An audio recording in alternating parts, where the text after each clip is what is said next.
This is a podcast about music, so let's talk music.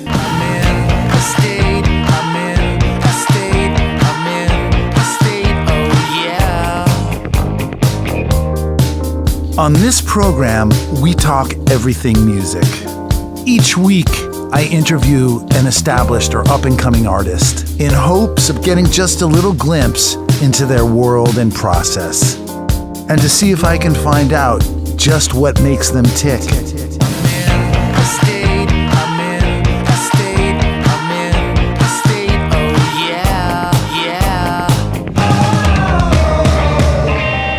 This is Porter Block. This week, I'm broadcasting from Nashville. The second I literally landed, I went and visited Michael Wagener in his studio in rural Tennessee. If you don't know who Michael Wagener is, you haven't been listening to the radio in the last 35 years. She's my terrifying world.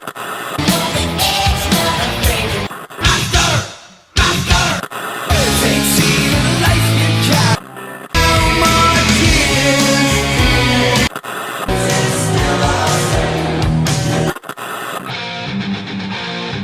As I said, the minute I landed, I headed straight for Wire World Studios, where I met the man, the legend, Michael Wagener, the producer, the hard rock legend.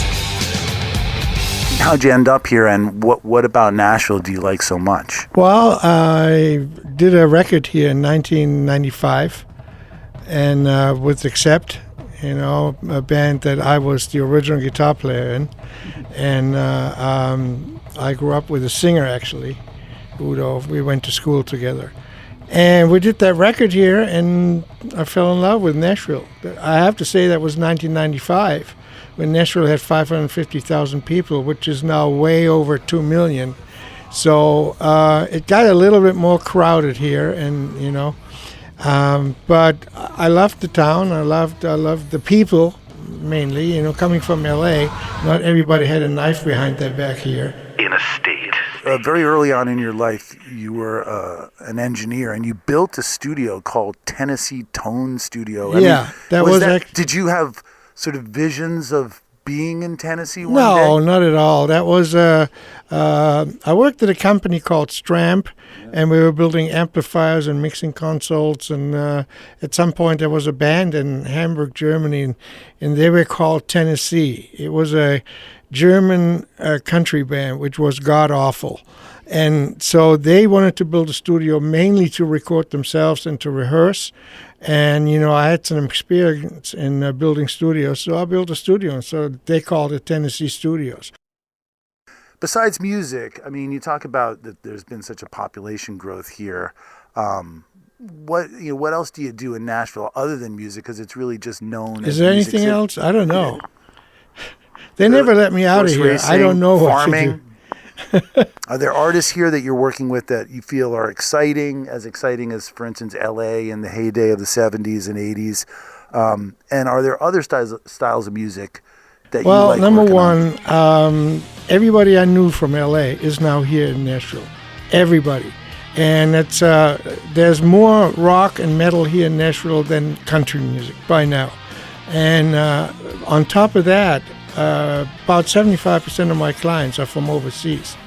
I don't have any walk-in clients. There's the odd band, like Denman or Taco Mouth that live here in Nashville and that play that kind of music, and I would call them walk-in clients just because they live here, but everybody else is from far away.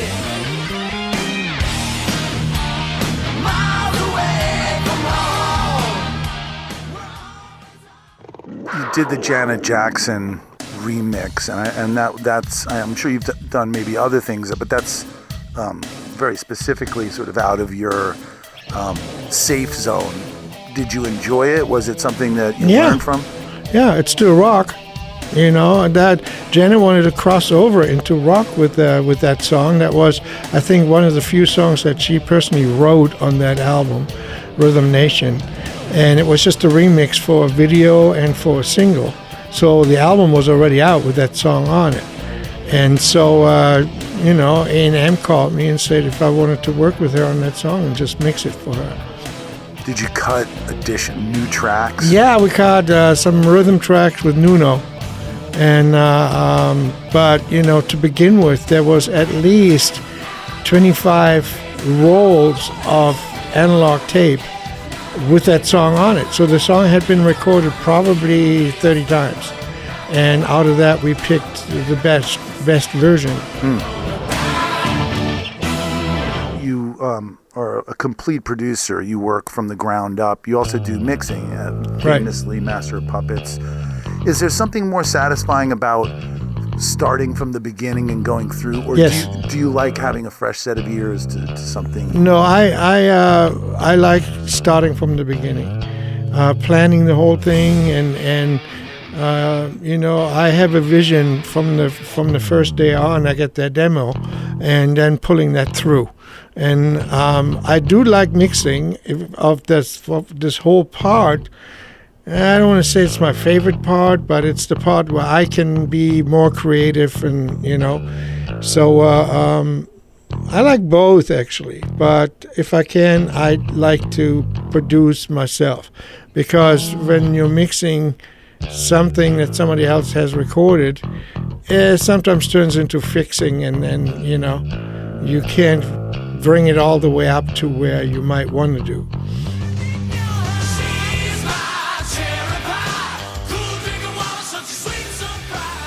We talked about all the records that you've sold. It's an extraordinary amount. So it's safe to say that you found yourself reasonably wealthy at a young age.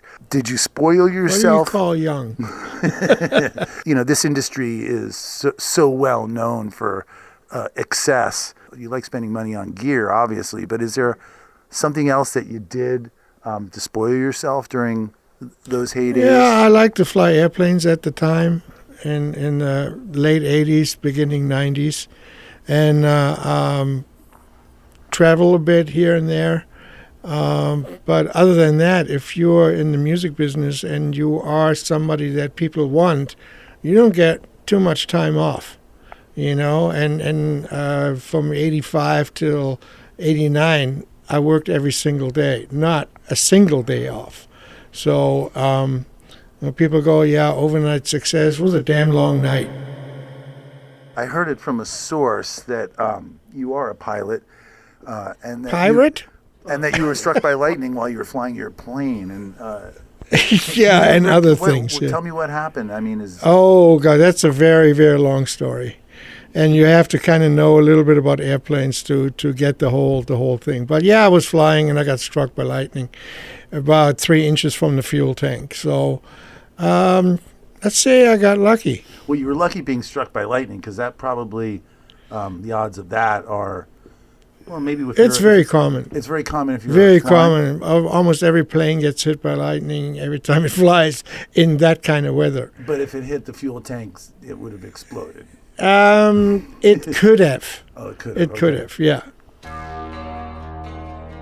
I know that Don Dokken was a very close friend of yours, and he was one of the people who, I guess you came to the United States with him, or he convinced you No, to. he came over to Europe and did a tour in Europe, and he was playing at a club in Hamburg that I was connected to, that Tennessee studio was connected to, so we just recorded his show, and that's how we got together, and he goes, you got to come to America, you make $100 an hour. 3 weeks later, I was here. I go, where's my money?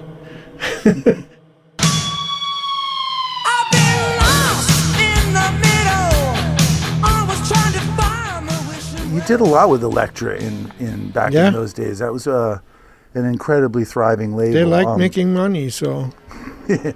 And you kind of turned X from a kind of underground punk band into a more mainstream success. That was the request of the label. And the band hates me for it, I was going to say, they had their first hit single through that, but it was definitely not an underground punk band anymore. And after, it got me a lot of press, bad press, but bad press is good press. So afterwards, I realized what I basically did or tried to do, and I swore to never do that again.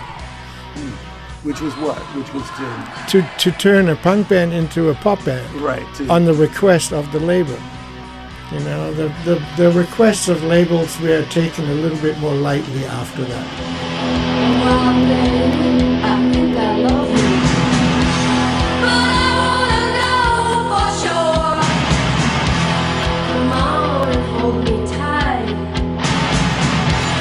You move me.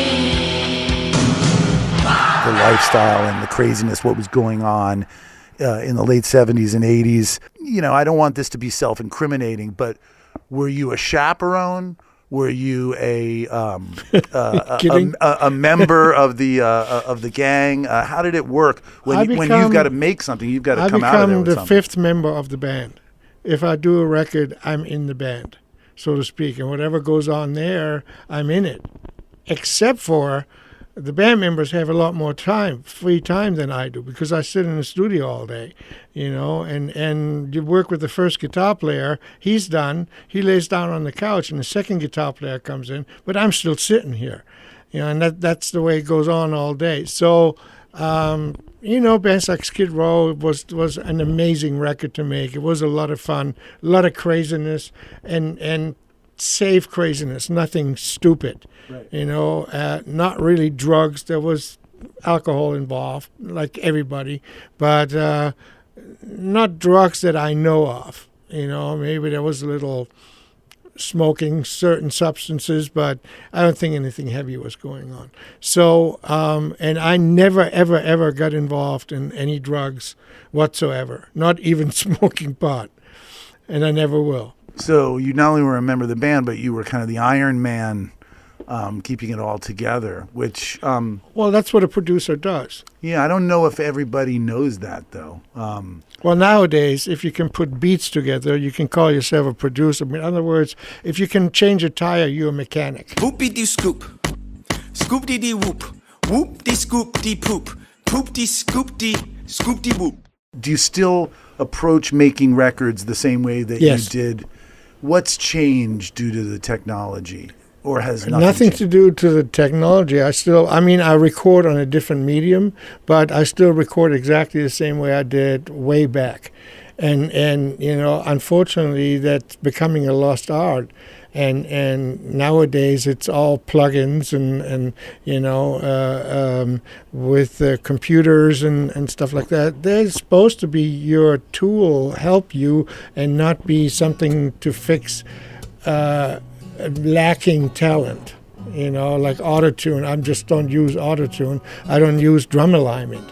You know, and if you walk into a studio in Nashville, autotune is already hooked up, if you need it or not, you know, because the A&R guy likes that sound. Just by saying I love you.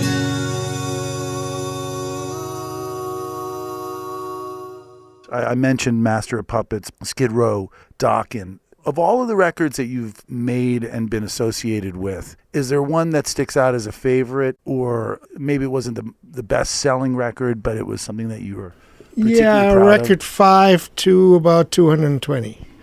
I like them all. Can't choose between the children. Okay, I understand No. that. If I wouldn't like him, the musicians would still be in the studio. If an artist comes in that you're going to work with and present something to you that you don't like or you don't think is... Then he's going to go straight back out. Well, tell me, so do you fit? Do you try to make it work? No. Do you send them away? No, if I don't like the music, that's a definite no. If I don't like the people in the band, that's a definite no. I have to sit with them for 60 days in the same tiny room, and you know, and we have to. What we do in the studio is, or in this business, we're selling emotions, and the emotions you have in the studio while making the record is what you're selling in the end. And that's what the client or the customer or the kids on the street, that's what they hear. So if your emotions are bad, you're selling bad stuff. You know, so it has to be good. It has to be fun. And nowadays, to me, it's down to like, well, if it's not fun, why doing it? Back then, it was once in a while, yeah, that's going to be a couple of $1 million, so I might want to think about doing this. So, but now it's just, it has to be fun. Life is too short. as perhaps the people who listen to this podcast know, I'm a big Beatles fan, and George Martin is an important producer to me. Is there anyone that you look to when you were, even now, or when you were starting in the business, just wanted to learn from, make records? Yeah, I wouldn't try to emulate anybody. I try to emulate myself or do the best for the band and be different with every band that I'm working with. But I look up to Roy Thomas Baker, and you will notice the people I talk about, they're all pretty excessive, and Mott Lang would be another guy, and then a whole bunch of guys that did some of the big bands. Some of them I don't even know the name of, but I go by the band. This is Deep Purple. I love Deep Purple. Let's do something like that. The producer to me was secondary, because you learn when you produce, you're only as good as the weakest member in the band. So if you have an excellent band or excellent artist, you are good as a producer because they get you there. But if you have a shitty band, then you're going to be a shitty producer no matter what you do. You can't polish a turd unless you freeze it first.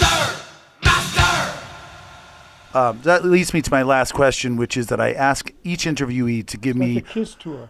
a line, a song, questions. a title, a phrase that I can use and make a little bit of a musical ditty to cap our podcast. Is there anything that just comes to mind off the I'm top not of your quite head? sure what you're looking for. That's perfect. I'm not quite sure